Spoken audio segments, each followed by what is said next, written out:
চরম আর্থিক সংকটে কাটছে অনুব্রত। এবার নিজের মুখেই সেই কথা স্বীকার করতে দেখা গেল। শুধু তাই নয়, এখন আর আগের মতো সেই ফুটানি নেই বলেও তিনি নির্দ্বিধায় সাংবাদিকদের মুখোমুখি হয়ে স্বীকার করে নেন। এমনকি ২৬-এর বিধানসভা নির্বাচনে রামপুরহাটে তিনি যে সভা করেছিলেন, যে সভার টাকা অন্য কারো দেওয়ার কথা ছিল, সেই টাকা এখনও তিনি পাননি।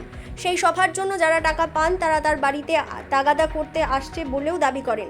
আমি যে রামপুরহাটে যে সভাটা হলো, যার টাকা দেওয়ার কথা ছিল প্রত্যেকটি ব্লককে সে দিল না।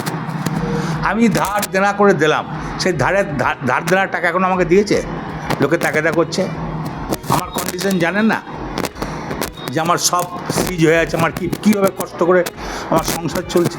আপনারা তো জানেন, লোকাল সাংবাদিক, আমার সেই আবল তাবল আর আমার সেই ফুটুনি আছে, আর আপনারা জানেন না। বীরভূমের দাপুটে তৃণমূল নেতা হিসেবে পরিচিত অনুব্রত মণ্ডলের এমন স্বীকারোক্তি রীতিমতো চাঞ্চল্য ছড়িয়েছে জেলায়। প্রশ্ন উঠছে, তাহলে তিনি চালাচ্ছেন কিভাবে? প্রশ্ন উঠছে, এরপরেও কিভাবে অনুব্রত মণ্ডল প্রাইভেট সিকিউরিটি রেখেছেন? যদিও এই সকল প্রশ্নের উত্তর রয়েছে অধরা।